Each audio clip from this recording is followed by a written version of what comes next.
I've been talking for 5 hours. Yeah. Woo! Fuck me on a biscuit. Should I just do a sign off? On a biscuit. Biscuit, I quite like. I thought it was I'm.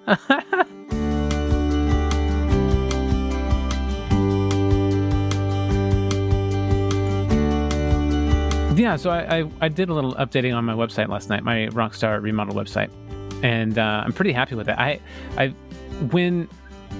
It's a Squarespace site. My ex-wife did most of the designing of the previous version of it, and I was never happy with it. Yeah, but it did work. Like I did get, people coming to me, so that was something. And then like as you and I have talked about, like recently, there's been a downward trend in the amount of people that have called me over the past couple of years, and I think it's partially just due to inactivity online. Like I'm not making my site active to seem Google's like it's recency bias and all that. Yeah. So a couple months ago, I did some activity on it. I did some updating and stuff, and then I just noticed last night when I was editing it again, that my numbers did go up. That from that point, they almost doubled. Right. Okay. So I was like, oh, well, that's great. And so then I was diving deep into the Squarespace SEO guides and stuff to see what I could do better, and started filling out different fields and adding things and getting your meta tags and your open graph tags. And I remember when like ages ago, I worked with my electrical contractor. They wanted to redo their website, and they wanted me and my ex-wife to be there with them in the website creation process because we were bit of smart consulting. Yeah, because we could write well and we could think well, and he needed some help.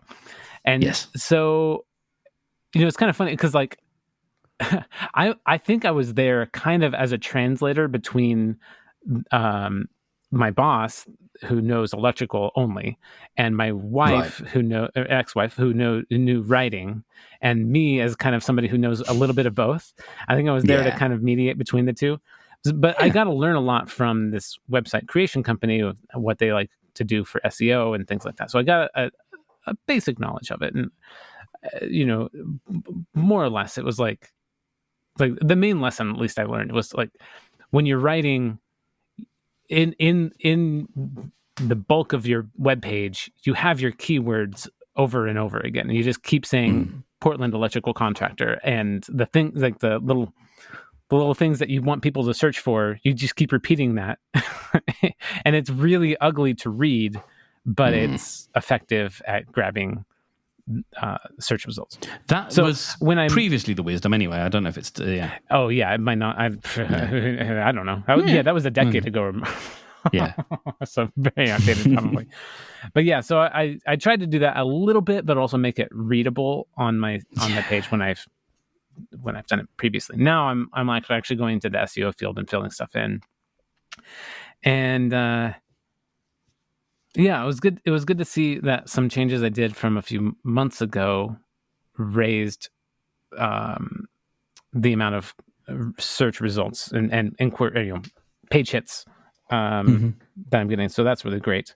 And so I'm excited for another bump from what I'm doing right now coming later. And I saw, like, I'm not a big blogger, but I do get that having an active blog on the page would be not only getting more text and some photos and stuff up there, things for people to search for, and shows like the activity and everything, but also I think it would be just kind of a nice thing to have on the website. I was thinking maybe posting about, each blog post would kind of be about a project I did and what it looked like, what the process was.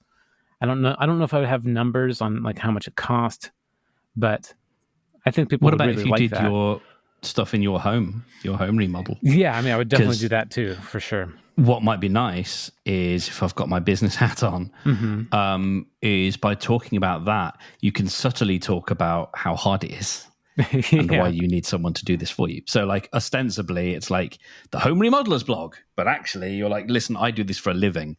And this bit is backbreaking labor or this and that and the other. Like, you should get someone else to do this for you. By the way, if you live in Portland, yeah, that's I do like that. I'll think about that.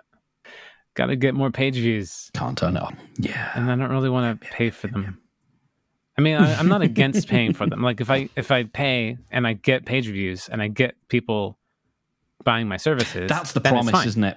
But yeah, that's the promise. And like I started using Thumbtack, which is like kind of like Yelp. It's kind of like Fiverr, kind of like TaskRabbit, where like there's gigs that you can kind of like people post things that like I need this thing done, or people put their online profile like I do these things, and it's a matchmaker for contractors and other stuff. And they have like what they charge for is the connection, the matchmake. Whether you get the job, whether you actually land the job or not is up to you. But if you get their phone number, then they charge you. And that makes sense. Yeah, and I made because then it's on you. Yeah, I made one connection. They said it was going to be for a tile shower, which is something I do, and then they changed the project to an acrylic shower, which is something I don't do. And so then I didn't get the job, and I contacted Thumbtack. And I'm like, hey, I don't do this kind of job, and they're like, no, you still do. You list bathrooms, so no refund. You do. Yeah, you do. You. So I don't think I'll be using Thumbtack. And it's also so much work. I was on there for hours a day, like contacting many people, and I got one. Those meat markets are dreadful. Yeah, and they're so low value. Yeah, I've exactly. In my experience anyway. Yeah, and they're. I don't think they're the kind of clients I really like to work for anyway. No, because they're not discerning on quality. Yeah, their and that's thing what is I'm just selling. like, what's the cheapest? Yeah. Or the least hassle. Yeah. Yeah, I'm sorry. It sucks. I mean, that's where I was a couple of years ago. I remember looking at, because I'd found work through Upwork as a developer back in 2016 when I branched out on myself for the first time. And I don't know about lucky, but I got work through it. And I was like, okay, Upwork works. I'd also used a similar website, less high end, and got work from it. But now, like I remember looking a couple of years ago at Upwork and going, this is dystopian.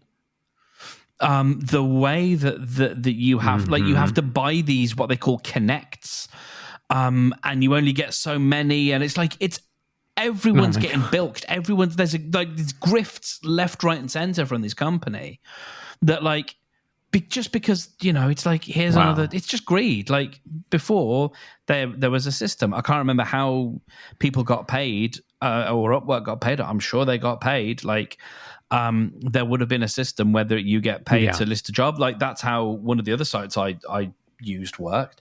But they wanted to inject themselves more and more and more and make more and more money because #growth. And they just ended up creating this awful meat market where it is just a race to the bottom. And I noped out so hard on all of that stuff. I don't know what the landscape's like for you, but over here, so we have a couple of big, like, insurance comparison websites. And there's one company that markets themselves. They've been around for 40, like, as long as I can remember, called Direct Line, and they say we do not we are not on price comparison websites. Like, they say it in their ads. And I wonder, like, how much is that just because they're not prepared to pay the markups and the commissions, Yeah. But it's because it can feel like a ready stream of potential clients, but they're not. And like you've experienced, like, you have to put so much work in. You've got to pitch for so many of these projects. Yeah. And they want to it's not just that they want to pay so little, it's they don't have a value, they don't have a sense of actually this stuff costs like money to do. Yeah. You know, you've got to reckon about how much it costs, but actually it costs like a lot more, and that's normal. Like, I'm not being expensive, this is kind of just a going rate. Right. And you've got to be, and when I say desperate, I don't mean that as a personal judgment, you've actually got to be desperate. Yeah. To really dive in and go like, okay, I'm going to just strip away every corner, or like strip everything bare so that I can afford to do this job. I've been thinking about, you know, like clients and agencies and all that kind of stuff. And I was thinking about one of my old bosses, the last place I worked. And I remember us getting a job that must have been, and it was the biggest job at the time for a website build for us. And it was 10 grand. Mm-hmm. And I was thinking about that would have got eaten up in like a month of running that company. Mm-hmm. I was going to ask how many people is that? Yeah, serving? there were 4 or 5 of us. Mm-hmm. I might have been... Yeah, that's a month at best. Yeah, at best. Because I might have been on the... I was probably the most expensive hire there. My guess would be, because I was more experienced. And I had a relatively senior position, even though this was a tiny agency. Sure. And so I probably came in at a bit of a cost. And, you know, technical people often do. Yeah. But even so, like, even if other people are, you know, closer to the living wage, that's still like that. It's gone. And you think about the rate that an agency needs to bring in new work. And like very quickly, those numbers stop adding up. And it's the case with all these systems. It's like you spend so much time going through all of these things, scrabbling around. You get one piece of work, you will unearth one pearl covered in shit from this big load of stuff. And it's like, was it really worth it? I've got to do all this again. Yeah. Oh, man. Have I mentioned that I hate capitalism? That I want to burn it all to the ground? Man, everybody wants their piece. I just feel like every day I get a new bill for something. It's like, what? I don't mind everybody wanting their piece. It's the grift, and it's the greed. It's the Amazon going, we're going to downgrade your service, but the good news is we're going to charge you the same amount of money for it. Oh, yeah. So that's great. Great. Yeah, I've got. We're now going to inject ads into the TV shows and the films that you're watching, so that so that your entertainment is disrupted. But don't worry, we're not going to charge you any more. We're going to still charge you the same amount of money for that. Yeah, we'll do you this gift. You're welcome. Yeah. There aren't enough exclamation marks to tell me how much fuck you for that. For sure. Like, I wish I could, and this is the problem, like, I wish there was some protest, some way I could opt out and say, you know what, no, I will, you are encouraging me to pirate your stuff. I mean, your stuff's not good enough anyway, that's fine. But like, the boys, you've got me on the it's so good. Have you how much have you watched? Oh, I watched all of the first, I think both of the first 2 seasons. Okay. Season, and it's like season 3 and 4 it's great, but great. like, it's, I don't know. I love it. I bear the boys no ill will, absolutely no ill will. Sure. No, I mean, but that's that's the only thing I can think of. Yeah. I watched the Terminal and they had List, a couple of good shows for a bit, and they brought in some good shows, and then, you know, and it's just, and I was having a chat with my dad about this a couple of weeks ago, and he was like, well, you know, companies it costs this, that, and the other. And I'm like, no, they know how much things cost when they go in. Yeah, like if you couldn't afford to run it, and this is me being deliberately naive or deliberately whatever, but like, I mean, Disney Plus, I guess, did it, but then they could, because they have a huge back catalogue. Yeah, and they. But sorry, by do it, I mean raise the prices. Sorry, I didn't actually clarify what I meant. They charged a really small amount of money and then hiked up the price a year later. But that was clear. That was so clear that they were going to do that, I think. Yeah. It was like, it was an like introductory $6 or whatever. It was like, this is this is not going to stay. Yeah. And Apple TV was the same. Yeah, they were free for a while. And Apple TV still makes no money, but I think Apple make Apple TV because they like to be, and I think this is perfectly fine as long as they can still subsidize it. I think that's great. They're doing it for the culture of it. Yeah. They want to be seen to be winning the awards and all that kind of stuff. And they want to make artistic things and be associated with making artistic things. And I think that's fine as long as they can keep funding it. Because like if they try and pretend at some point, which apparently I haven't listened to a recent podcast, they're sort of trying to, like when they do their earnings calls, they're sort of trying to pass their earnings off of being like, Apple TV's doing this great stuff. And it's like, No. I like Apple TV loses you, like it has to lose you loads more money. The thing, and because it's been in the news, like the thing, and you know, we were talking about commissions. The thing that's bringing in all the money is there is a preference within Safari that has been set that can't be changed by the user, and that brings in $25 billion a year or $20 billion a year, and that's a string in a preference file somewhere that says what's the default search engine, and that nets that exclusivity nets Apple $20 billion a year. Yeah. So they don't want to say that because that's anti-competitive and it's lots of other things. So they're like, Apple TV Plus is doing great stuff. It's like that in it. Yeah, your shows, you spend a lot of money on those shows. You ain't raking that money in. Not at $10 a month. No, it's not popular enough for sure. And not when you get Apple TV free for 3 months when you buy a new device. Yeah, like that's great, and it's great that like I am delighted with that arrangement. Yeah, for sure. And I hope they continue doing it. I just hope that they can continue to it basically be subsidized, right? Because that's the weird thing about what that service is. It can be as good as it is because it is really good. Their hit rate is really high, or their quality rate. They're not necessarily hits, but their rate of quality is really high. Yeah, for sure.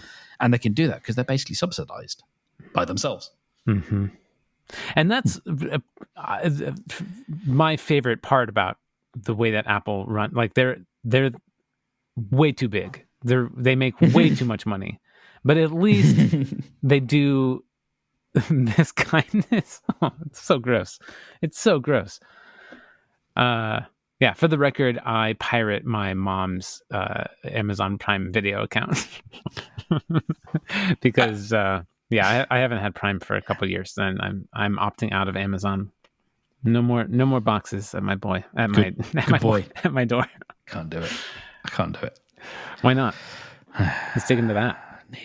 It's too convenient.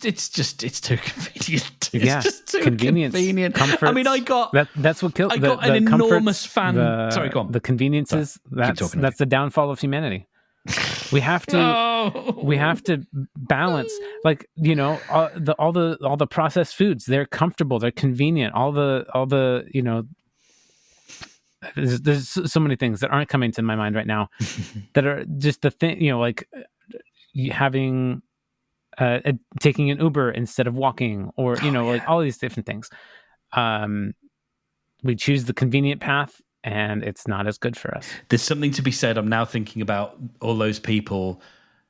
Maybe counted myself a little bit among these who, during the pandemic, were like, oh, this is new to you. Like, you've never really worked from home. You don't know what isolation is like, this and that and the other. Like, some of us, the isolation aside, we don't have to go with that, but like some of us built up the muscle of knowing how to do work-life separation when you work in your home. Yeah. Discounting the like parents who had to deal with that's a whole different nightmare.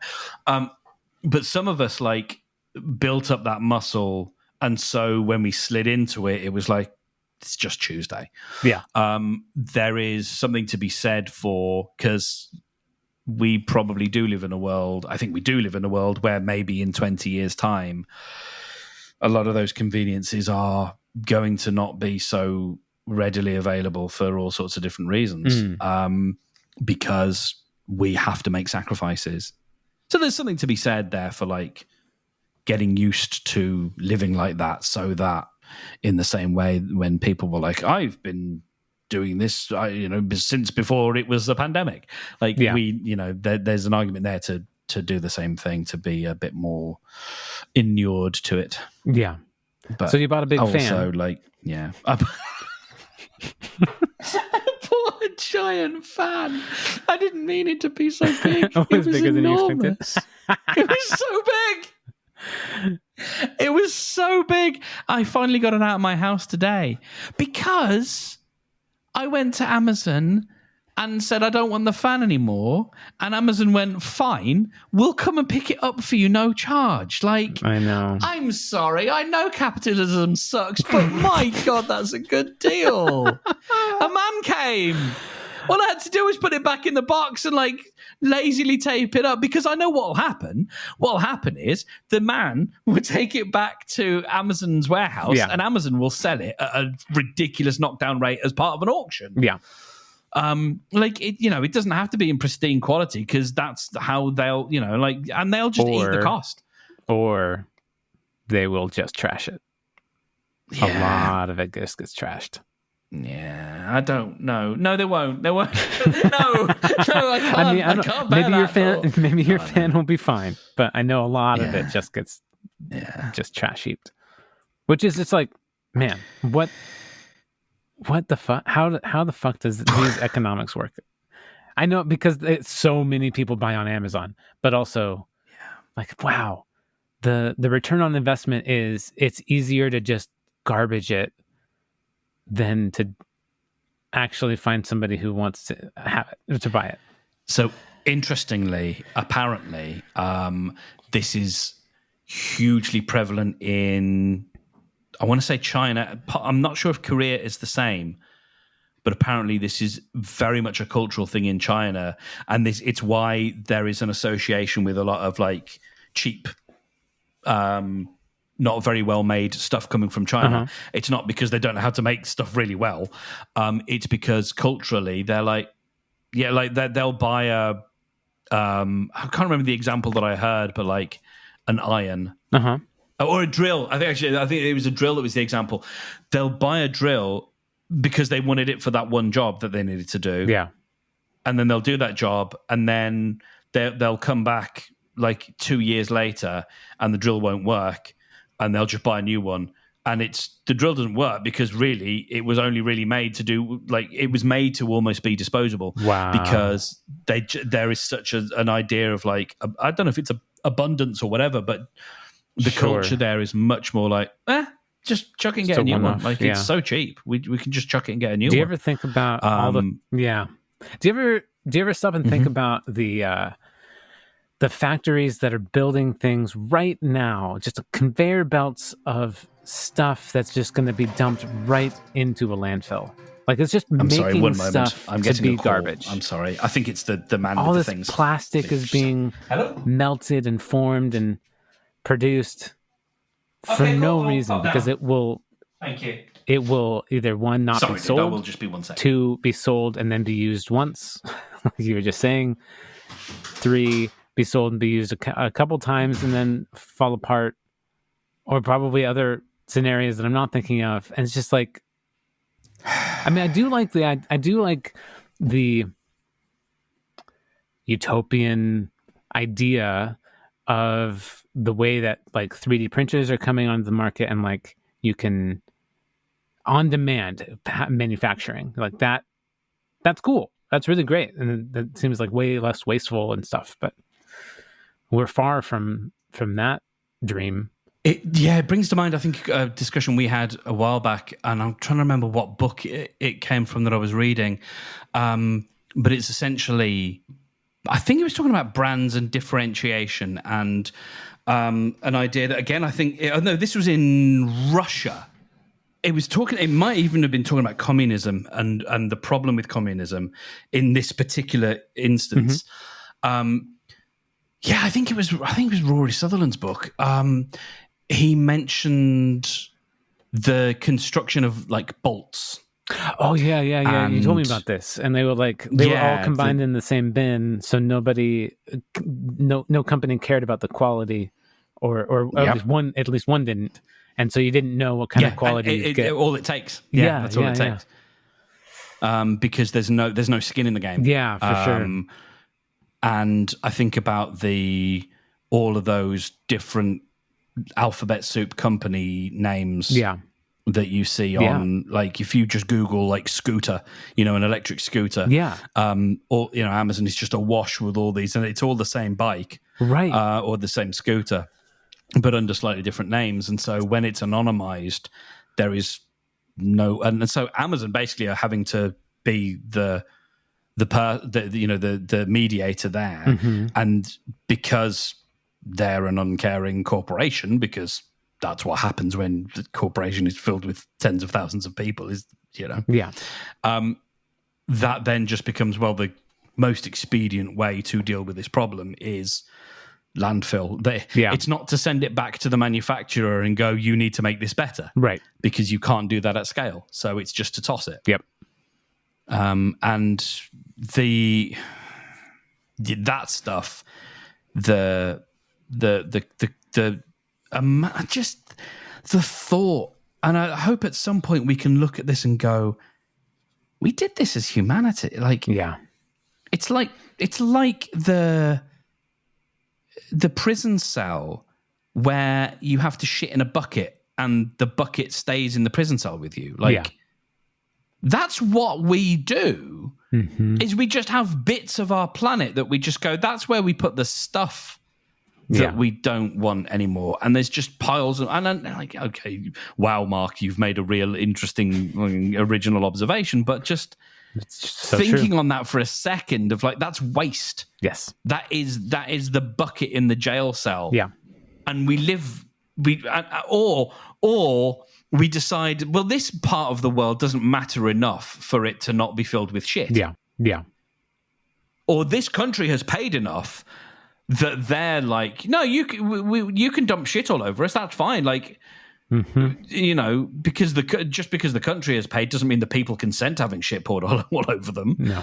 But the country has decided, the government has decided, we'll enough money comes in that you can take a little bit of shit. That's fine. The amounts of little bits of shit that we are all will all take, and I feel like that's come up in conversations as well that we've had. Like, our tolerance for little bits of shit is so high. Yeah, the amount that a human will put up with for what? For what gain? For a quiet life? I don't know. I don't think it is a quiet life. Yeah, and we're told to appreciate it.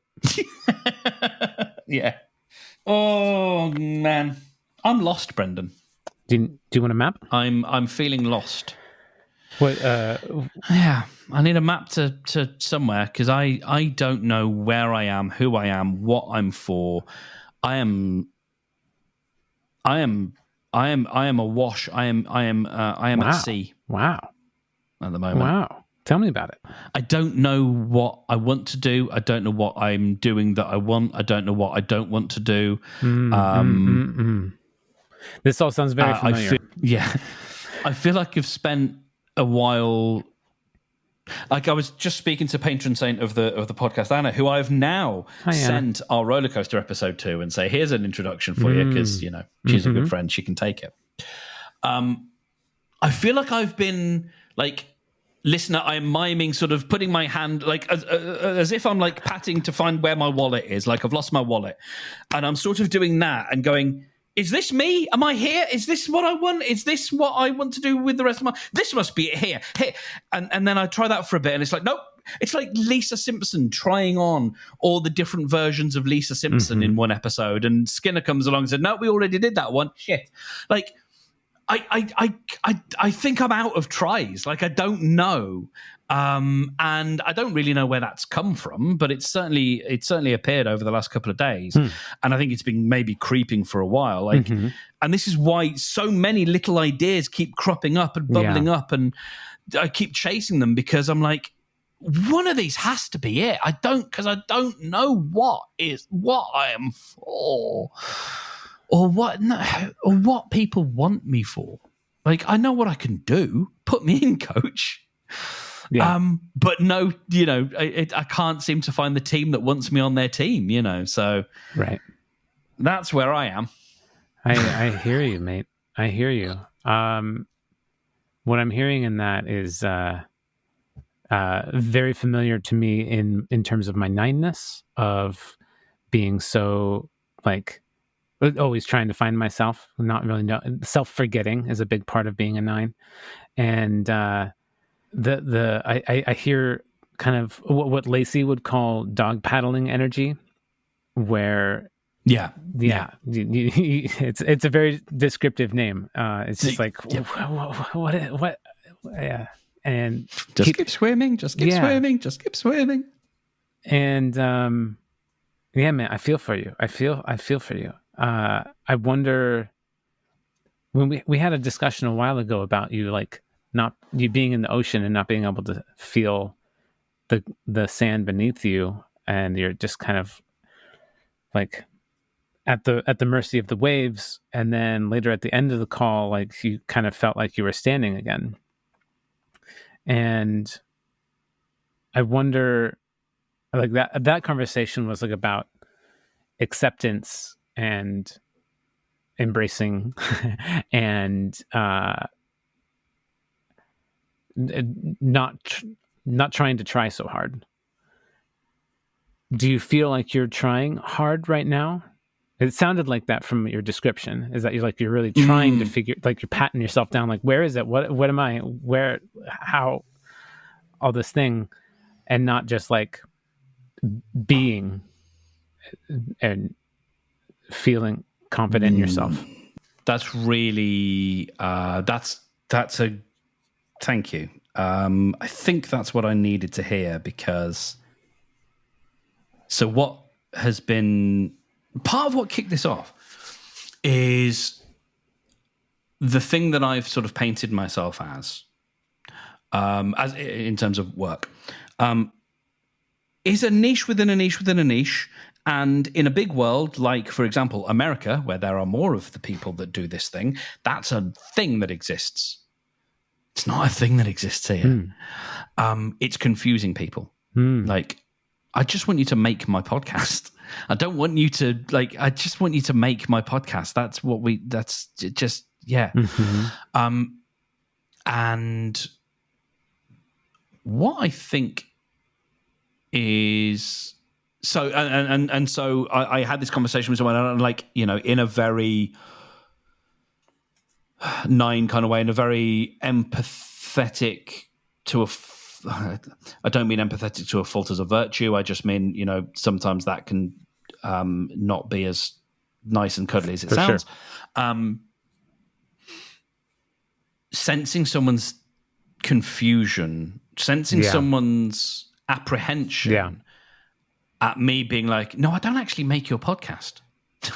Like, well, okay. And me not wanting, and me realizing, like, if I want to be easy to buy, for example, the easiest way for me the easiest way for me to be bought is to just say it's all taken care of, which is actually kind of the energy that I like to be able to put out. Right. Rather than one of, well, actually, you need to do this thing, and I can help you connect these dots, but actually these dots are yours to connect. To just go, it's all right. It's taken care of. Don't worry about it. It's done. Yeah. That's the energy. Like, and so I went off on this whole thing this week, or these last few days.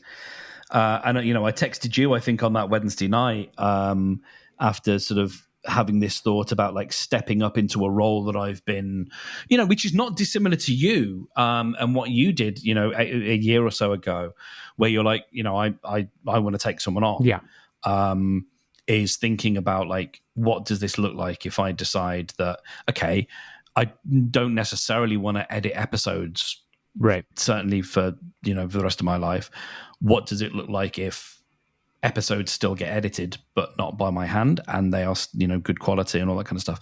And what has felt like a lot of resistance before kind of feels a little bit like stepping up,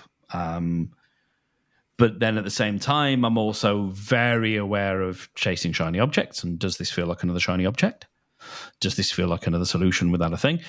Or, a problem without a solution without a problem, a solution in search of a problem. And then what I'm connecting that to in what you said is like, stop, listen, stop and listen for what people want you to do. What do people want you to do? Rather than what I have been doing for a long time is sort of going, no, I'm this. Like, again, if I go for a Simpsons reference, it's they were talking about.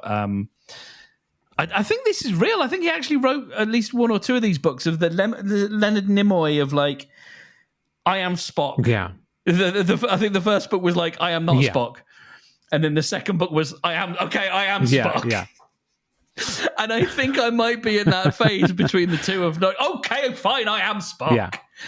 If that's what people, if that's where I am useful, if that's where, the coach wants to put me in, for example, then perhaps that's where I should be for now, instead of trying to constantly search for myself and not look in the one place. It's like searching for my glasses when they are atop my head. Yeah. Perhaps try and, because hopefully I'm going to be in the position, soon, I hope, where I can have some conversations with people and actually find out like what they need rather than prescribing what I can offer. So yeah, I think that was helpful in just inviting me to stop and go, you don't have to search for yourself. Find out what people are coming to you. Like when people do come to you, what is it that they need? Yeah. As long as, in my opinion, as long as it's something that you still want to do, like you don't mind doing, like if editing shows is, if editing shows is a slog for you, then you can hire that out. And as if it's still profitable to do so, then fucking great.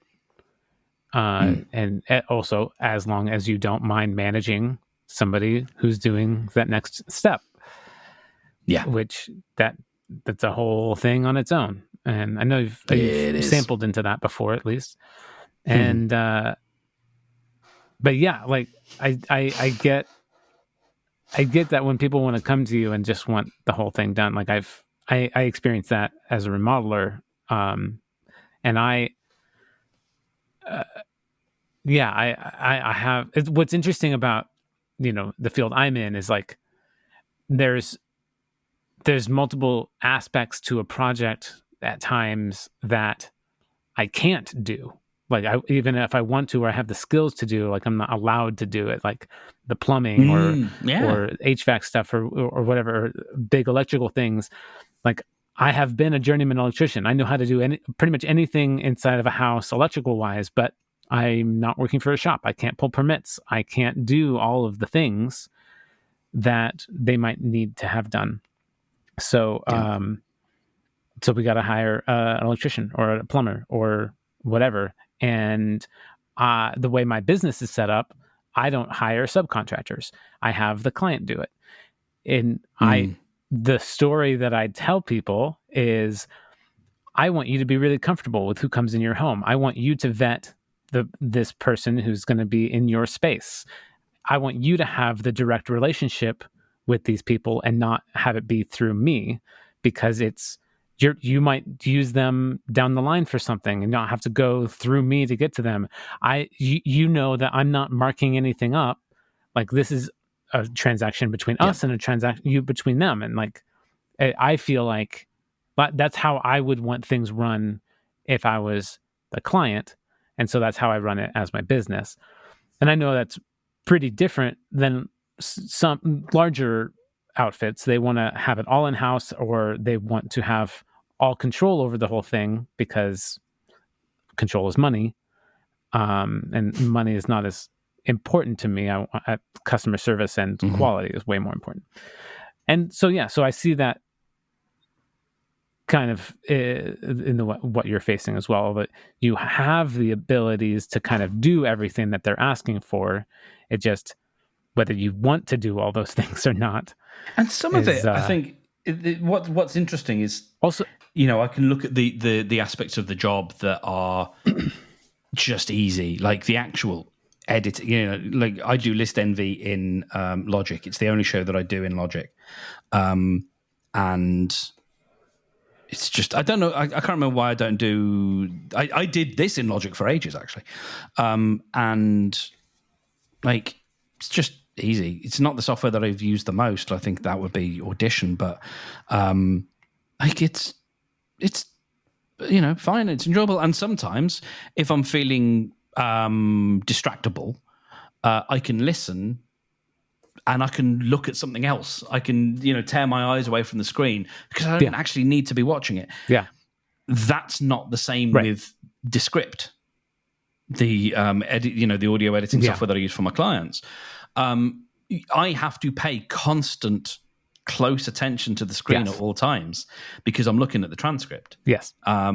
Sometimes that's just formatting it. Sometimes it's other things. I'm with rapt attention, because of the slight sort of business model that I've come up with, which is it's a good business model. It makes me cheap. Well, not cheap. It makes me efficient, and not undervalue myself. A quick interjection. And when do you think AI for Descript is just going to get good enough to do the whole thing, to just edit a podcast completely? You just hit a button, say edit, and it's done. Because some people are definitely already doing that now. What do you mean? Because there is a series of levers and buttons you can pull and press that will basically do that. Yeah, now, okay. Yeah, with their what they call Underlord, which is a terrible name. I get the joke, but it's a bad name. And so there's a bunch of pull this thing, twist this knob, push that button, and then out poops an episode. Yeah. If anyone laughs in the episode, you won't hear it because Descript will deem that as non-speech sound and it will cut it.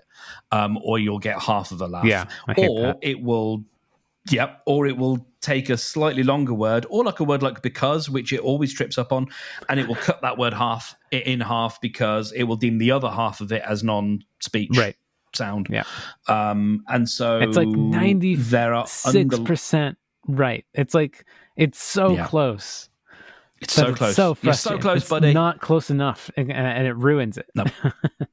Yeah, exactly. And what frustrates me, and there is a podcast I have unsubscribed from because of this, because what it signals to me is such a borderline contempt for the listener. Sure. Of it matters so much more to us that we put this out than it matters for you to consume it. Yeah. Like, we don't care. We're big enough where you'll come to us anyway. It's one of these thought leaders about how to, ironically, it's about how to make creative stuff. And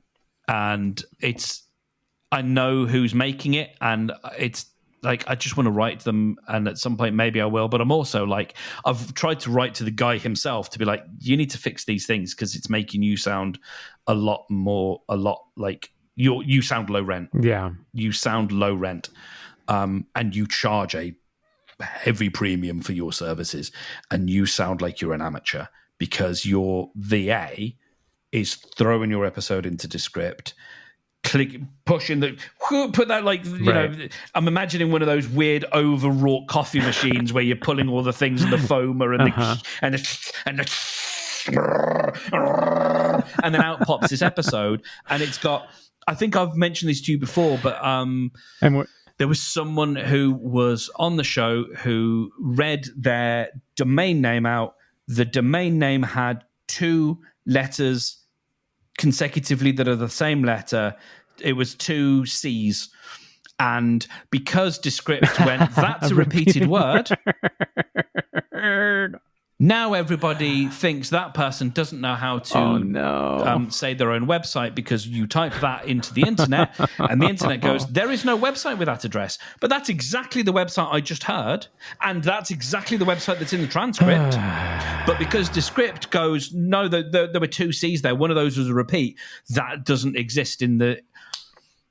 So yeah, when you were making the coffee machine noises, I was thinking of our just what we were just talking about the factories producing garbage that just go into a landfill. Yes, digital garbage. And there is a world in which we've got podcasts that are being, and this is a horrible thought that just gives me the absolute chills. Podcasts that are being consumed, that are being made by AI, that are basically just going to be consumed by other AI, because the AI is going to come in, summarize that podcast, and maybe it'll deliver it to you. What a world we're living in. Okay, I totally derailed you from a point that I don't remember it. No. But to answer that question, I don't know. Think it's going to happen? Because in some aspects, it's probably going to. But then I'm on, like, are there ineffable things about editing audio that are just best made by a human? When I think about that question, I think about, like, I feel like there have been advances to this point that were previously thought of as ineffable and only human, but they now do, and we now just think of them as robotic. But we would have thought of that like, when Steve Jobs unveiled the speaking computer, and like that was insane. Like that was like mind blowing at the time, and that was completely humanistic. That a lot of people thought never as probably possible. Was. I don't know if it was True Type or if it was. I think there was something else where you could have fonts where the letters didn't have to all be the same width. That would have, at the time, would have felt incredible. Yeah, like the idea that an L does not occupy the same physical space as a W. Yeah. And it looks fine, and in fact it actually looks good, right. And we can have this kind of handwritten type font. That in itself would have felt like a computer can do that. And like when you think about it, you go, yes, of course, because it just has to be aware of the things and just be okay with how it uses space, and it needs to be a bit more aware, and that takes more computing power, and that's fine. That's all knowable. Where we are with AI is, again, like what a lot of what we think of as AI is really just really good autocomplete. The bit that feels magical because it's just so kind of advanced is the idea of a computer. I will use the word understanding. Sure. A computer doesn't understand, but it appears to understand the meaning of a piece of text. Right. And as someone explained it to me, it's like we think in 4 dimensions. We plot an object on 4 different axes. Well, we plot an object on 3 different axes, really. The idea of how, and so it's that is a number of I don't know if it quite works like this, but like 3 times 3 times 3 in terms of like the vector that it can create of a way of being able to plot where an object is in space. My understanding of the way that large language models work is it's the same idea, but there's like 70 different vectors or 70 different dimensions instead of 3. So you now have this vastly multi-dimensional, and it's 70s, I'm sure just a garbage number I made up, but it's this idea, and that's why when we talk about context windows, meaning you can only have a certain amount of text that can be shoved into the system at any one time, that blob of text gets plotted at not just an X, Y, and Z coordinate, but an X, Y, Z, A, B, C, D, E, F, omega, it's plotted in this multi-dimensional space, this graph, and somewhere there's a spot there that means red banana, and there's another spot over there that means purple cow, at these vastly mental coordinates that all have these big long numbers. And that's how a computer can effectively understand meaning, is by taking these tokens, crunching them together, and then going, okay, it fits at that latitude, longitude, and otheritude. This one is over here, and so it just converts them all to numbers. And a lot of that feels like magic to us. but that's really, and so once it's done that, it's then going, okay, with that input, what would be the next logical word for me to output? Given this input, given what I understand, out of all the data that I've got that fits that model or that pattern, what would be the most likely word to come out? And I'm simplifying here mostly because I'm reaching the level of my understanding of it. But essentially, it's massively clever autocomplete. Yeah. But in other ways, it's dumb, which is why it can't do maths.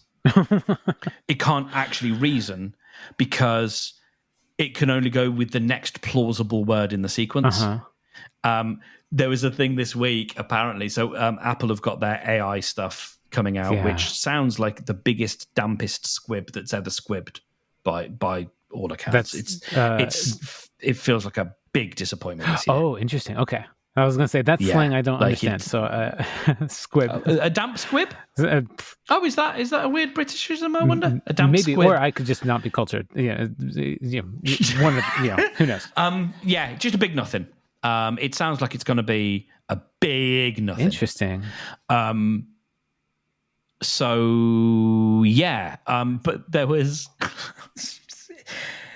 These are what are ostensibly some of the smartest engineers in the world who you would think might know this stuff, but it actually demonstrates they're just trying their best. And there's some genius somewhere who builds this AI stuff, and it isn't the person at Apple. Someone at Apple is using this stuff. So there was a thing that came out this week where they were able to look at... So when you ask AI to do something, you can give it context and you can give it a bit of a prompt before your prompt. So you prompt like ChatGPT with a bunch of stuff. ChatGPT might also have its own prompt that it passes to its system before it talks to you. For example, it might say, if you are asked for any medical advice, reply, I am a large language model, I can't give you medical advice. And then it will send your prompt. Apple is doing the same thing. But apparently their prompts are, do not hallucinate, do not lie, do not make stuff up, and then it passes the prompt from the user. That is a fundamental big misunderstanding. The computer does not know that it is lying. It doesn't know that it's hallucinating. It doesn't know that it's making stuff up. So telling it not to make something up, it doesn't, because it doesn't know that it's doing that, because it doesn't know anything. All it knows is this was the next word that was most common after the previous one, so that's the one I should use. There is a setting to be like, how wild should I be in my choice? You can change that. It's called temperature, and you can make that go up or down, and that's basically like how, like if I'm pulling out this bag, a tile from a bunch of Scrabble tiles, like how much am I going to shake the bag kind of thing, like, or how far down the bag am I going to reach? But it's still reaching from a finite bag, and still just trying to put one word in front of the other. And so Apple, bless them, adding a prompt at the beginning to be like, please don't lie. Like, honey, the computer doesn't know that it's lying because it doesn't have truth. Yeah. It's like asking autopredict not to lie. Like, it can't. Because it doesn't know anything. Yeah. I mean, you're telling me. With autocomplete, that shit does not know what I'm trying to say at all. No. And so this idea that we are ascribing intelligence, artificial or not, onto stuff, like, we are a long way off. But there's also... I don't know. There's going to be little efficiencies, but at the moment, what we seem to be doing is using all of this stuff to just make more LinkedIn videos, and to make the text bigger on LinkedIn videos, and to make more emojis pop up instead of words, and make them poppier. That's what we're doing. Taking clips of podcasts. Like, I've used a bunch of these tools that purport to like help you generate these social clips. I don't know what logic, because it's supposed to like pick the most interesting bits. I don't know what logic it's using to pick those, but it isn't working because it just picks like long. I mean, you heard me earlier go when I was searching for a word, and sometimes it'll just pick that and go like, "There you go, that's interesting." I'm not sure if it is. I'm not sure if it's words. Yeah. So we are a way off, but also at the same time, it's like it will come both too late and too soon for us to be prepared. Great. So I just did a quick Google, and it said that the first computer was called like Colossus and was built in 1943. Mm-hmm. We're not even 100 years into computers, and this is where we're at, where it's, and yeah, sure, it's still a fancy autocomplete, but like it's an autocomplete. Like it already knows enough to have guesses about what should go next. Anyway, so the agency model. Yeah. No, we can keep going on AI. I didn't want to abandon that thread either. No, thank you. Because it ties in really, because if I think about like the idea of craft is something that I come back to, and I think about being a space or a place that respects that and honors, actually might be the word, craft. And wondering about, I want to, like, if I'm going to do work,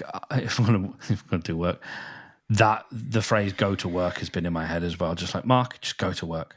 And so Margaret teaches at Montessori. She's helping. She's guiding, assistant guiding like 3 to 5 year olds, and in Montessori the lessons and the activities and everything that they can do during the day, they're all called work, and they get to do the work, and they get to do this work or that work or whatever.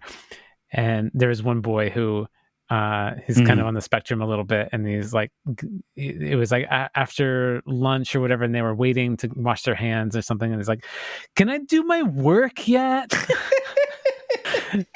And I think about that a lot since you told me that. I don't really want to do the work today. I think about that all the time. Oh my gosh. I think about that too much. What was that called again? Was the play or the musical? Oh, Bring a fire starter, something along those lines. I've only seen that clip, so I feel like I need to watch the whole play. Yeah, no, I know. Same. I don't actually know if the whole thing's available anywhere. I'd like to think maybe it is, but I haven't looked. I should look.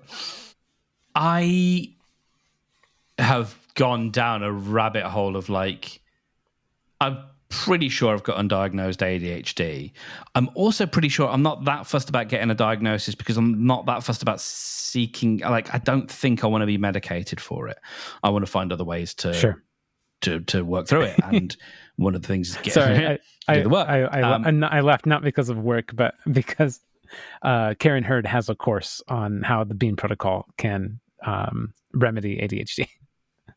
Yeah, there you go. It's yeah. In my head, I'm writing a song for "Everything Is Everything," and then the chorus goes, "Everything is everything is everything is everything is," and I haven't figured out how it ends, but it definitely loops like "everything is everything is everything is everything is," like it needs to resolve, but I don't know what the last word is. But yeah, in my head, I'm like, it's almost a Big Bang Theory kind of that speed. Everything is everything is everything is everything is, yeah. Yes.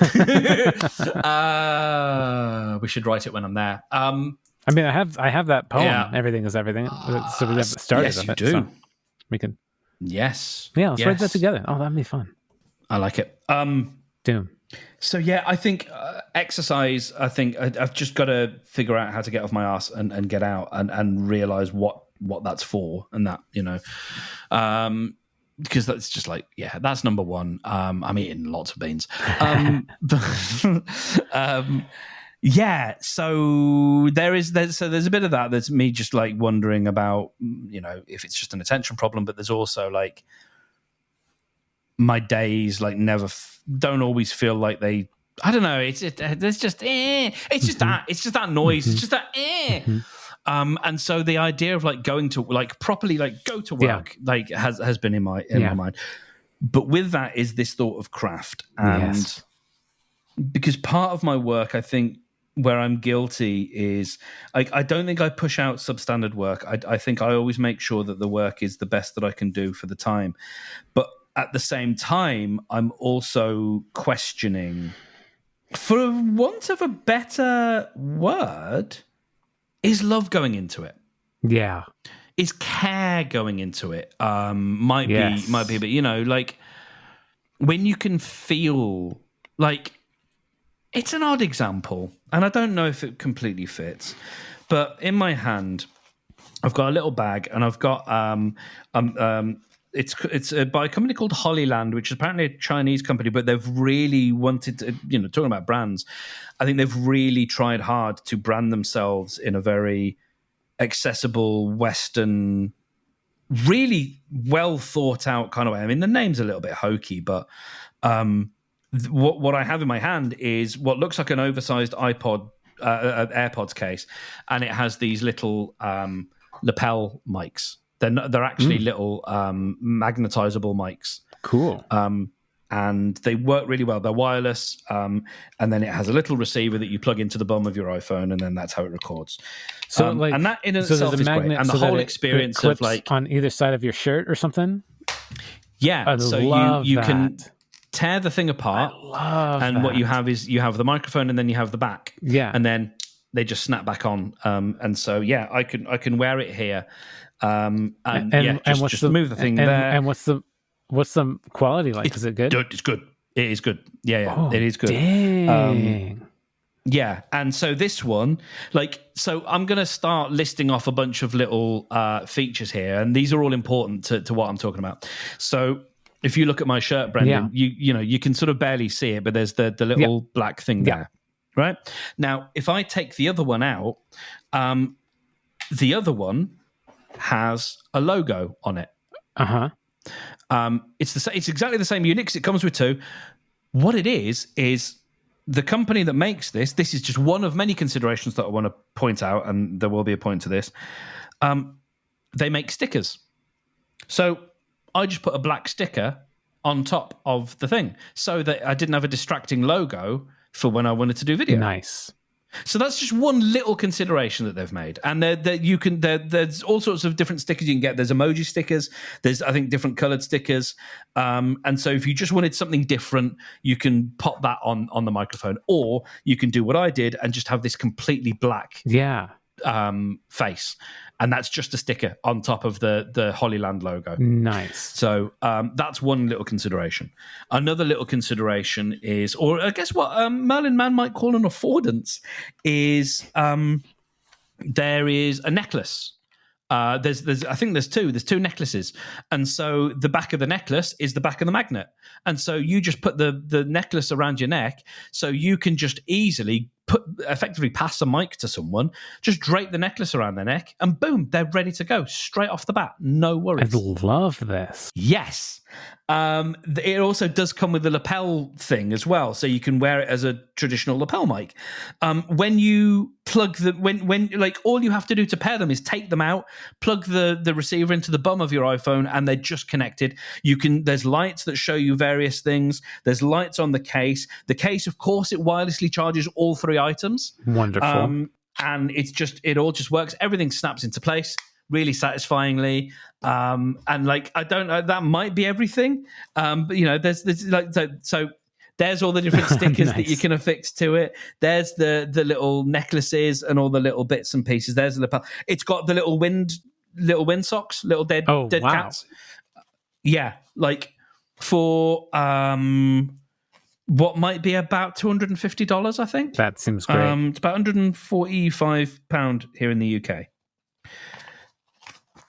I will tell anybody that will even hear. Like, I had a new business meeting with a client on Wednesday, and I was so excited because I was like, actually, this will solve your problem. I just I had to, like, the reason it's in my office now is I went and ran and grabbed it from my bag because I wanted to show them. This is what I talk about when I talk about care.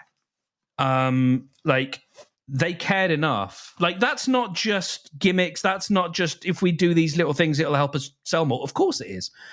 But it's having the thought, having the caring enough about who you're making this thing for to go, you know what, actually, if we shipped these things in, being generous enough to think about those things and to put those things in the box so that when you open them, you are delighted. There's a reason I won't shut up about these things. It's because I'm delighted by them. And that is that when I think about, and you know, like I wish, or I want to be able to make that part of my work. Maybe again, if it ever was in before, I want the people I work with to be delighted. I want them to be surprised. I want them to go, I never thought I'd get that. That's cool. And for it to also come at a price where you go, it's not nothing, but it's also like, it's not cheap, but it is not expensive. Like, that's what I would call a fair price. And I still feel like I've got a good deal for it. That's what I want to be able to do, I think, is I want to do work that I can be proud of. And I want to end a day and go, I did good today, rather than I still don't feel like I did enough, which is how I feel at the moment. And I love the idea that that's something that I can work in as maybe a revisiting of some brand values or something. And, you know, like, so I had a meeting with my business coach yesterday because I kind of wanted to like talk about, am I insane to think about agencies or whatever? And he kind of turned it on its head, and he was sort of like, don't worry about any of that now. Like, if you want to just work in this particular way, just work in that particular way. For me, I don't know. And I'd be interested. I'd love to see how this lands for you. It's like, for me, I think I need, and again, I'm trying to temper this and because of course I've come up with a brand. Of course I've come up with a name. And of course I've come up with colors and all that stuff, because it's what I do. I haven't done anything with that yet, apart from whatever, just noodling around at home.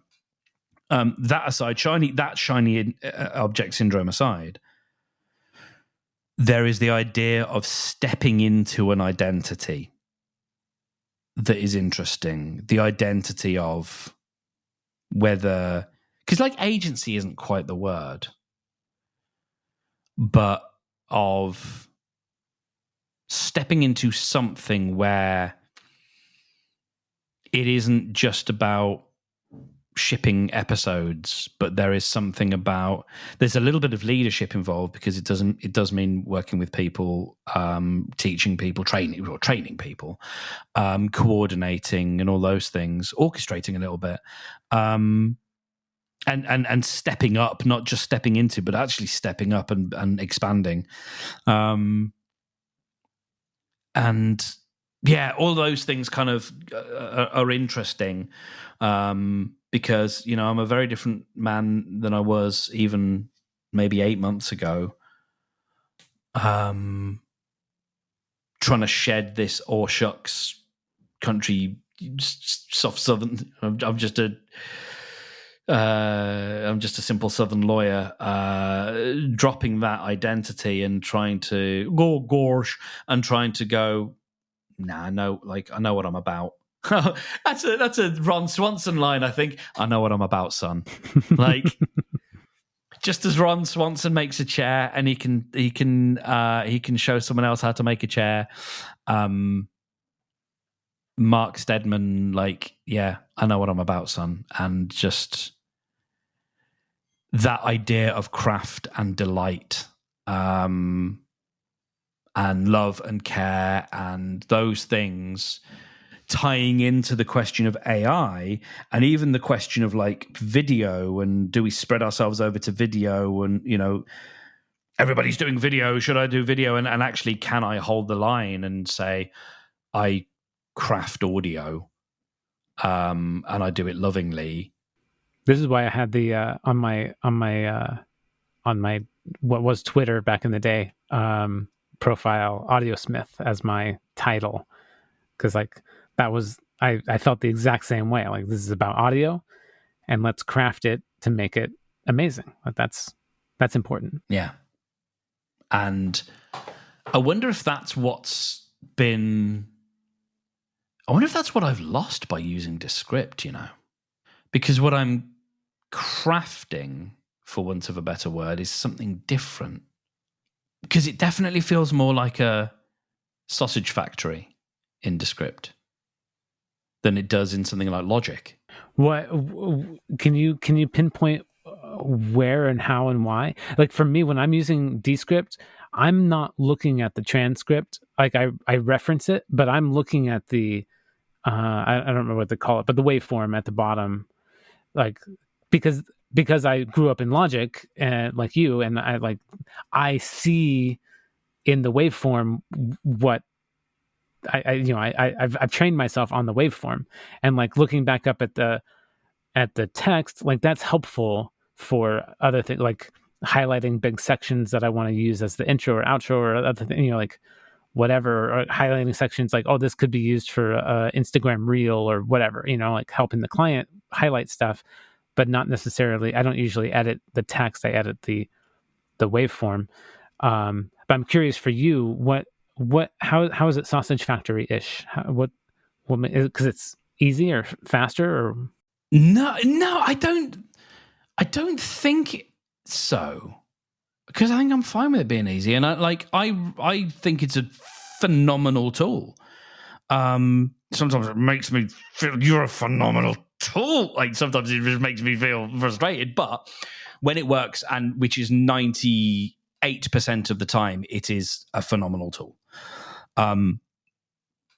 There is a degree to which the audio effects are a bit Fisher Price. And that bothered me a lot more at the beginning than it does now. And I'm wondering about that and thinking about, I think there are things that I would focus more on myself in the crafting of an episode. I would be thinking a bit more about the noise cancellation, noise reduction, reverb reduction, better breath. I did a lovely master of the episode that I did with Lex Friedman of List Envy that came out this week, where I applied a lovely volume leveler. It's called it's something like volume rider or something, and it's effectively like having a lever that's pulling up when someone's too quiet, but it's doing it at a milliseconds notice, so everyone's voice is always kind of as loud as it needs to be. But with that, often comes with lots of breathy noises because it's amplifying the breath as well. And so I paired that with, and some people have, some people are more harsh with their breaths than I am. I think I'm quite harsh in my breaths, as I just did then. And so pairing it with a debreather came out silky. It's lovely. It's really nice. Like, it was natural. The breaths weren't completely cut off. They were suppressed enough, but the voice remained at the right volume, and just an easy listen. And that's just and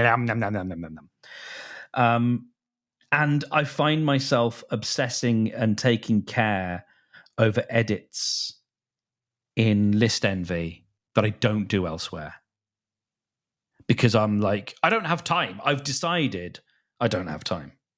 I fucking do. I've got nothing but time. I've got time coming out of my ears, Brendan. I've got time.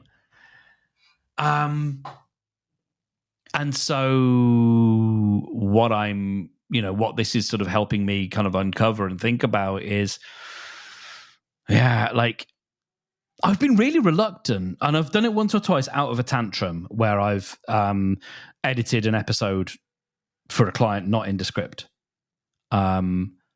Just because, like, I say tantrum, like, it didn't work. And I couldn't do my work at that point because something was fundamentally broken. So I had to go and do something else. I've been really resistant to change my workflow for my existing clients because there's things that are just so much easier when you've got a transcript. There's a Mac app called Mac Whisper, which is a transcription app so there is an OpenAI freely available open source speech to text engine, and Descript uses it as well, but you can use it for free on your computer. It uses up a ton of energy on your computer, but it's your energy, it's your house. It's not, funneling that off to the cloud. It's actually all been done on your computer. And if you use the GPU on your computer, it can be relatively fast. Probably as comparably fast as Descript, but for free. There is a paid upgrade to Mac Whisper, and I'm just waiting on him to add one feature. If he can add this one feature, it will be a case of shut up and let me give you my money. Shut up and take my money. It's called speaker diarization, and it's the thing that Descript has where it does its best to say who's speaking now. Because, I can now write pretty decent show notes with the help of AI. That's been the bit that I've liked the least about the process, is writing show notes, because the way I used to do it, I don't know how it was for you, but the way I used to do it was, and it's a little bit of the way I do it now with Convergence, is I'm stopping and starting. I'm going, okay, that they talked about these things, and cool, carry on. That would be smart to do. I don't think about doing that until I get to the end of the episode. I'm like, fuck, what did we talk about? Oh my God, I would just listen to the whole thing. And it's horrible. It's horrible to do that. And so the problem with my method is what you end up with is just a rote description of things that happened, which is not valuable if you're trying to determine whether or not to listen to an episode. What AI is phenomenal about, because it's got that multi-dimensional matrix of stuff, is you can throw a whole transcript in there and say, what's the most important thing about this? And actually, it's pretty good. Yeah, it did come up with some pretty good stuff. Yeah, or you can say, what are 3 things that I can learn from this episode? I do that a lot with clients, and almost always it's bang on the money. Those are the 3 key takeaways for this episode. It's phenomenal at that, and I will friggin', if there's a hill that needs to be died on, I will die on that hill for the use of AI. I need it for my work, because what it's phenomenal at is taking that higher. You and I as editors have to be in the the middle of it, in the weeds.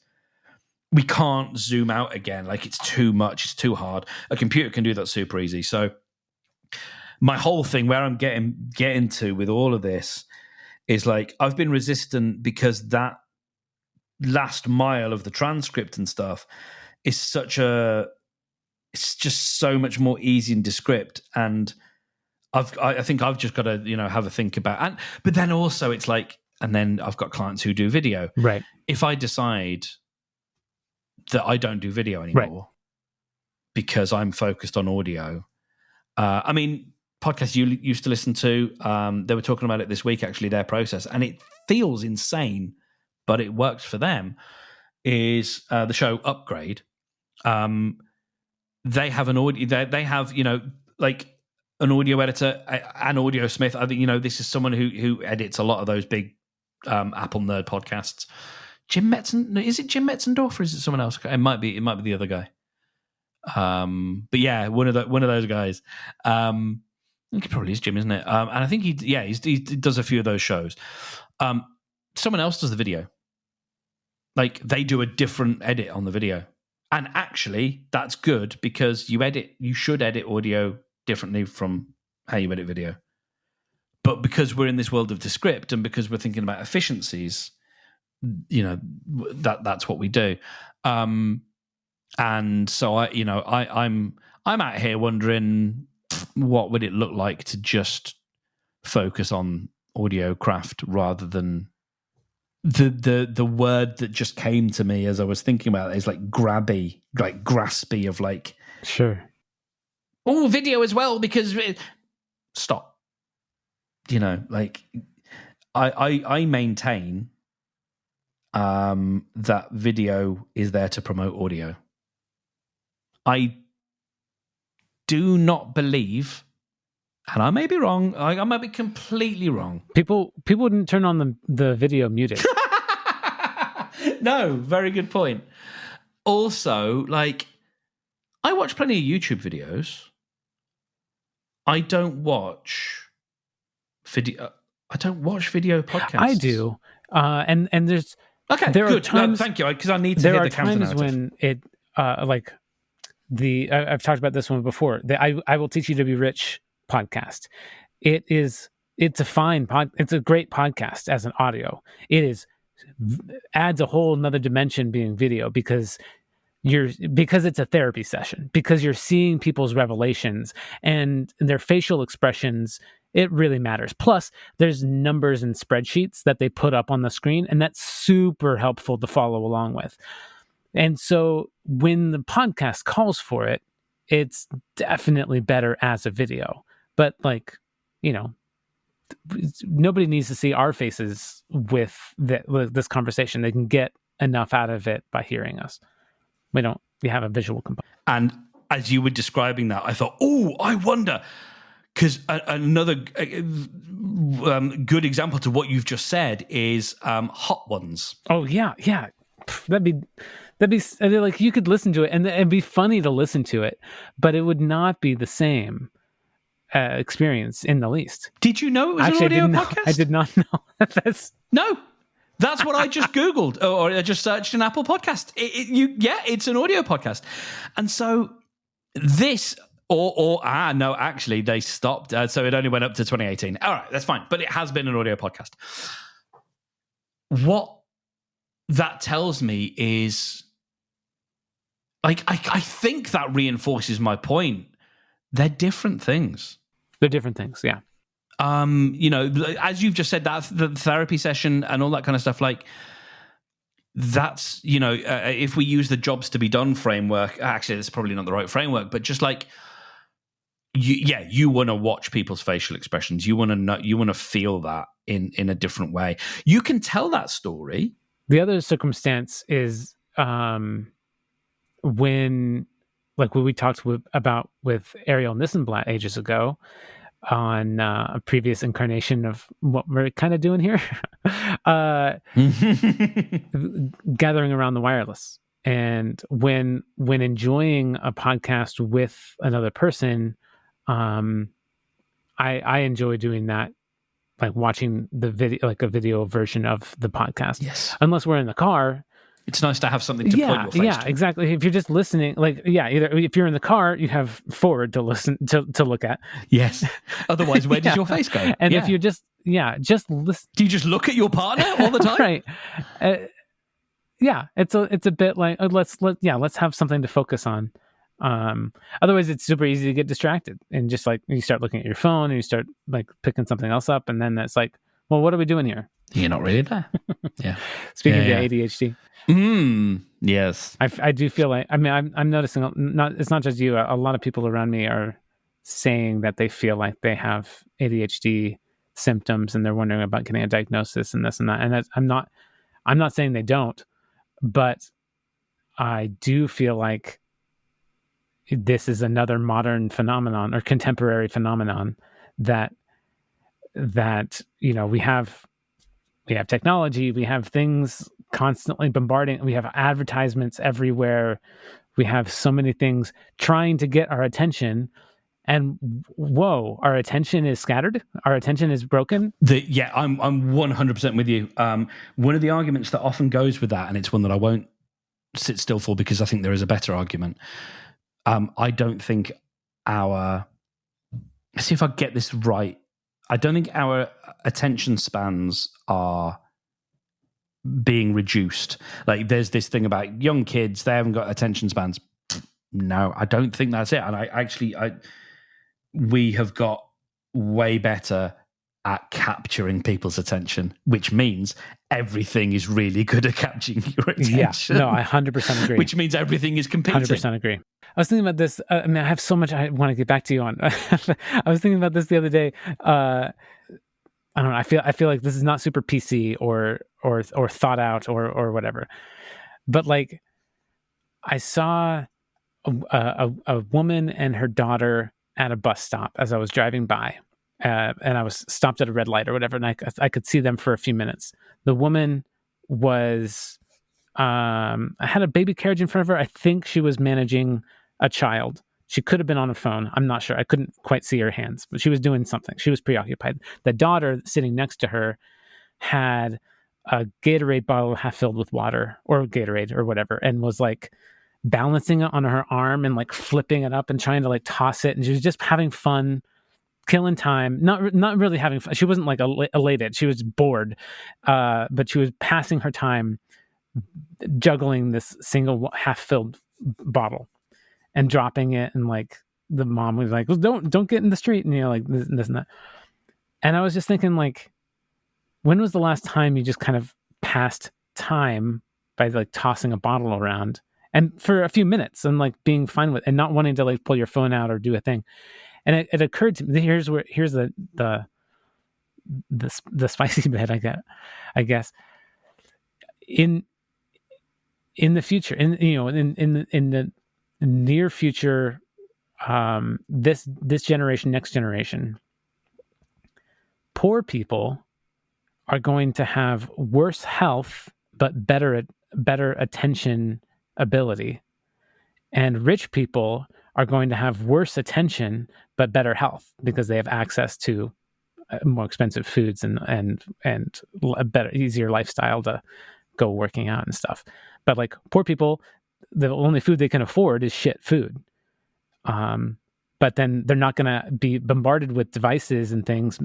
Possibly, like this is not like they still have TV. They still have, yeah. That's like It doesn't have to be all worked but out. Yeah, that was just kind of like, oh, like this demographic is going to have these challenges and these easier areas, and this demographic maybe it's the opposite. And I'm just kind of wondering about like, oh, like when hiring people in the future, are they going to look more for your attention ability or more for like, are they?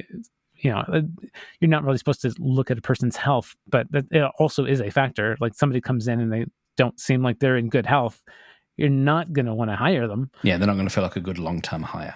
Yeah. I don't know. It's just as you were talking about that, I was thinking, I'm sure this is a bit. Maybe it was a stand-up bit or something, but I'm trying to think of the exact thing. But it's like, when was the last time you just, I don't know, played with like bouncing a ball or something? Like, I'm trying to think of it's something like that. Like, when's the last time you just, because you can lose time just like bouncing or just bouncing a ball, or playing with like, there are so many of those. Like, I lost some serious time, and I was really enjoying it, with a game that my, I think, youngest nephew got bought for Christmas, and it's a handheld game. It's no screen.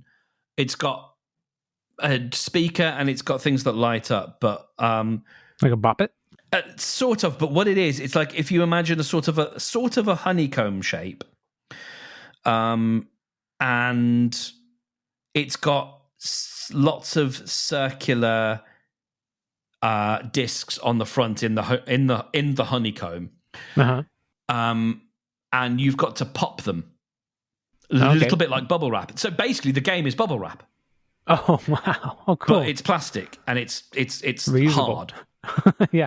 And so there's these levers at the back, like triggers on a game console that you push, and it unpops them.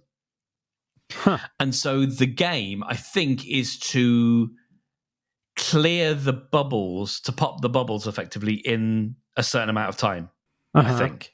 Or it's got to be in a certain shape or something. I can't remember what it was. It's like maybe they light up, some of them light up and you've got to pop them in that shape or something like that. Oh, that's fun. Oh no, I think it's a number. So the first time you have to pop 1, the second time you have to pop 2, and so on and so on. It's something like that. Sure. My God, it is so. If you are that kind of person, like it is. I want to buy. I need to buy one because I could lose hours, and it's just like. It's not a screen, but you are absolutely wrapped, and it's kind of soothing. Like, I didn't find it frustrating. Like, it's got that exact lovely level of almost the Sisyphean thing of, just missed it. I'll get it next time. Yeah.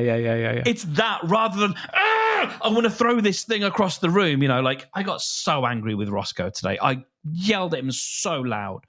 And like, just because he can be such an asshole. And I just, and it's like, it's not that.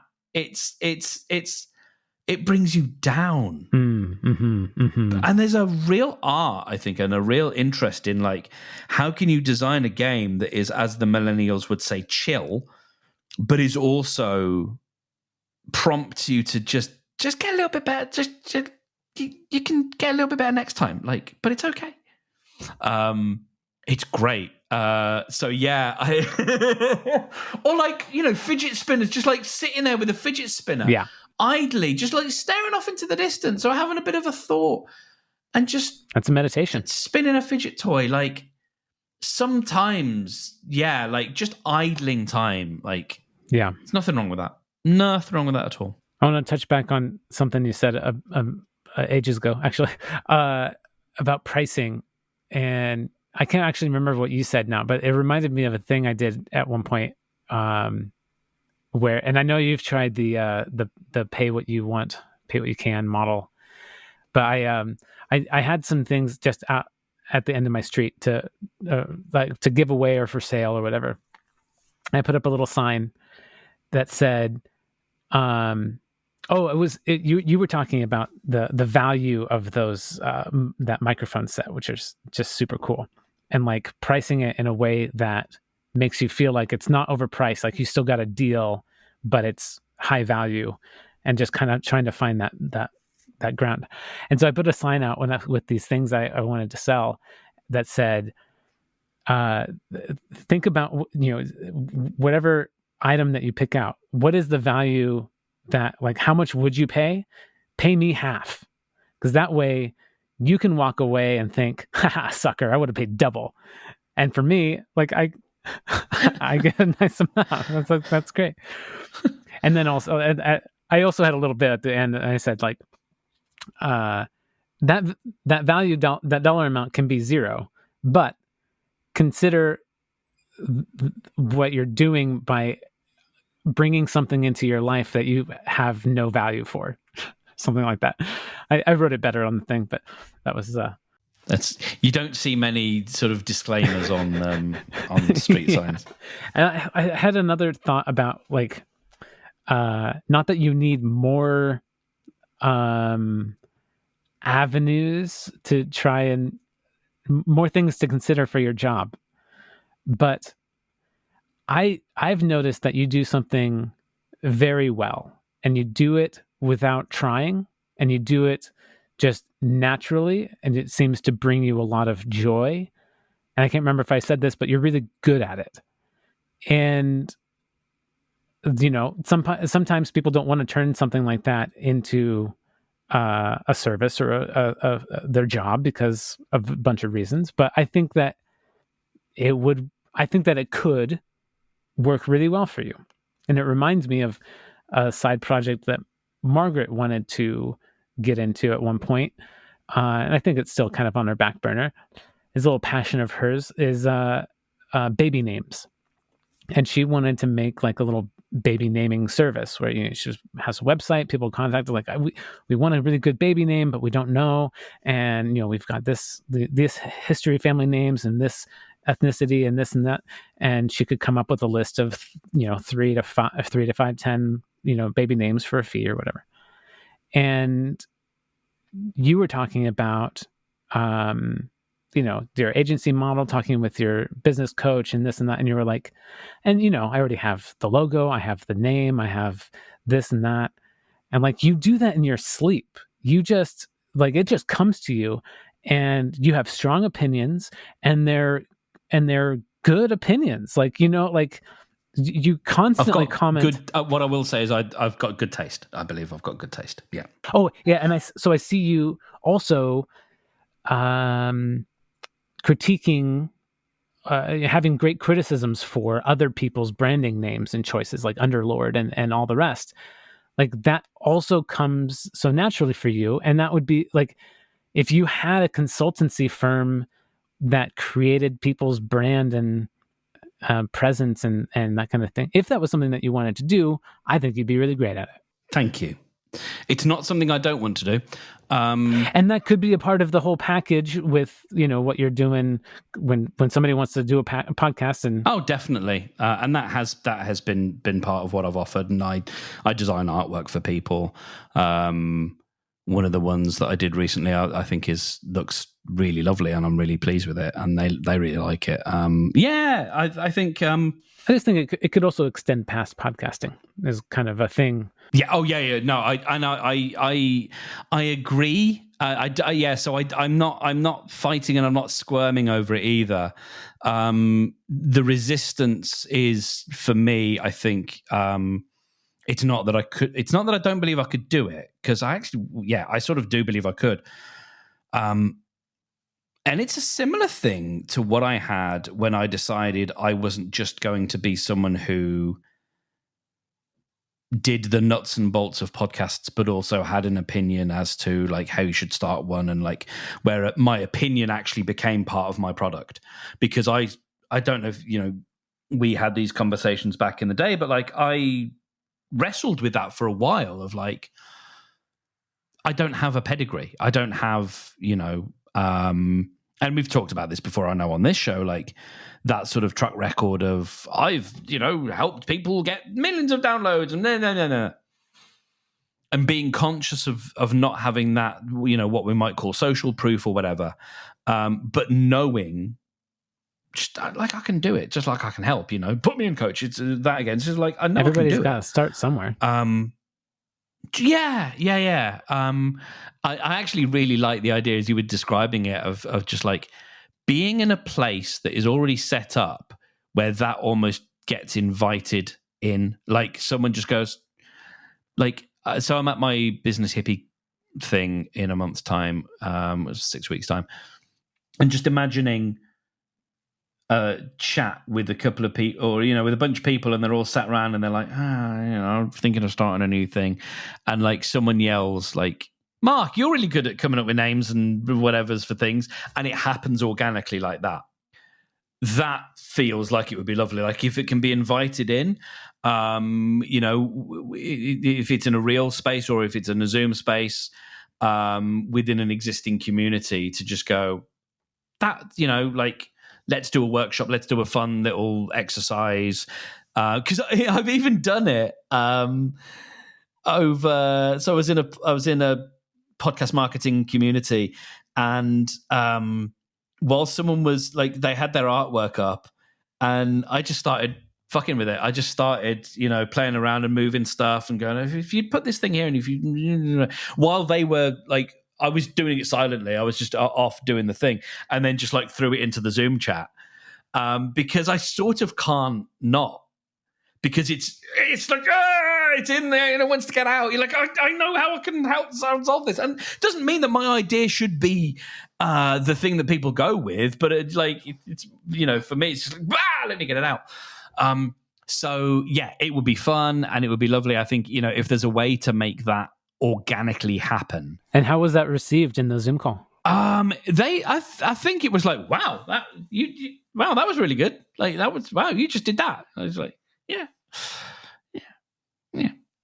And that's, when things like get thrown up organically rather than be pushed, and when they feel like, don't force it. That was, like, it's okay. That feeling sometimes, if you ever have it, where like someone makes a joke and then they lean on it too hard afterwards, like, if you'd have just pulled back, if you'd have just been chilled about it, like that would have been really nice. Or pushed it forward another 4 times. If you really no, really grind it, then you've got it.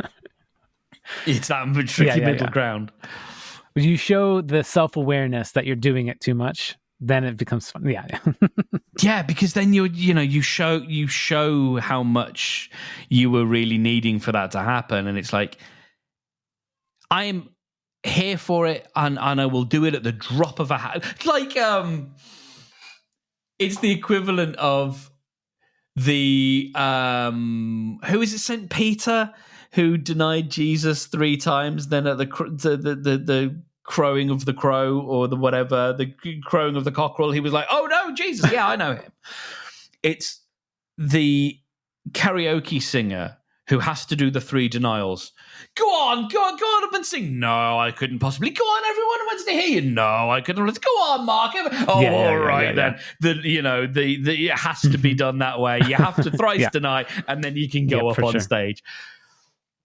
I am, I'm here for it. I would just, if it comes up naturally, yes, I would love to dig my teeth in, but it feels too thirsty to go prospecting for it, because you have to then have this whole, like, it needs to be a surprise. Just for you, or? Because otherwise, this is what I'm seeing anyway, is like, okay, so you have to set out your shingle in some way. You have to be able to have some way of telling people, I can do this stuff. This is stuff I'm quite good at, and it comes effortlessly to me. And however we talk about it, there needs to be some way of saying what the thing is, saying examples of the thing you've done before, and ideally having, should be more than ideally, having some sort of case study or some sort of example of this was used and to good effect. Like, it was used and it was appreciated. Yeah, like on my website, I have photos of kitchens and bathrooms that I've done before. You just have to show the artwork of, or the branding. Like, people are going to see that and they'll be like, oh, that looks really good. That looks really quality. Oh, like they don't necessarily need to see the download numbers or the success of the company or whatever. Like, that's just how I'm saying. I feel like you're, if you don't want to do it, you don't have to do it. But I feel like you're adding a realm that isn't necessarily required. Yeah. I have noticed that. I feel like you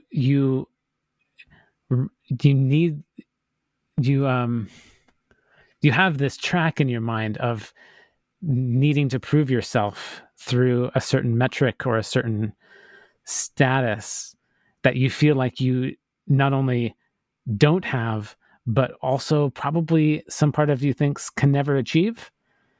And whether that's true or not, I don't think it is, but it looks like it holds you back from doing something that... Yeah, it's that question of whether it's true or not. Is it a helpful belief? Like, I don't know, you create a website for a company in less than a week, sometimes less than a day. You could create a site for creating sites, creating brands, creating artwork, and then it's just there. And there's also spreading yourself thin and doing a bunch of things and all. There's complications, of course. Yeah, that's mainly where the resistance is. It's not that it's not that I don't think I could do it, and I also think there is a way to, like, I'm a big, more and more now, I'm like really big into showing what good looks like as a way of putting yourself out there. Because by being able to show what good looks like, you show that you've got taste, which means you've got discernment, which means you probably know your stuff, without actually having to put out a bunch of stuff that's like, here's how you do this thing. You actually just show, like, I already know how to do the thing. I'm confident enough that I know how to do the thing without me having to walk you through it. I can just show you this is what it looks like when it's done well. I love that. And I'm also curious if, off the top of your head, and it's no judgment if you don't have any, but like, are there examples of people that do things that really only promote themselves by showing and not telling through a website? Yeah, there's one that's called Growth. I think it's called Growth in Reverse. And what she does, it's a newsletter, and she deconstructs how creators grow their audiences. There is the podcast that I was excoriating earlier, he made his bones with a newsletter which is typically only a sentence long, a daily newsletter, and it's always a link out. Well, 9 times out of 10, it's a link out to something else. And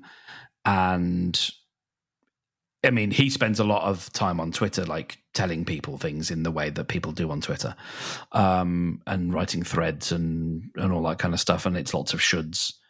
It's lots of shoulds, and then followed up by a few weeks later, hey, you should do whatever you want to do. And it's like, motherfucker, you can't have both. That's another should. yeah. Also, that's another should. So yeah, there are. I think so. You are, and it's interesting because the theme, as I think we started this episode, and I'm a lot more energized now than I was when we started, which is lovely, and I thank you for that. Dear listener, you just heard a really awkward stop to the conversation. That's because I distracted myself midway through, and with all the trying in the world, couldn't find the thread.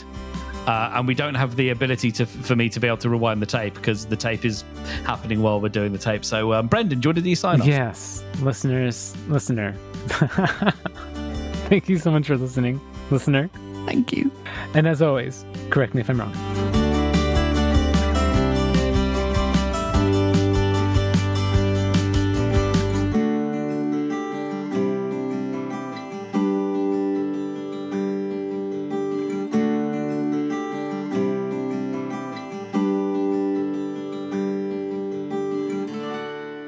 Fuck me, I'm a biscuit.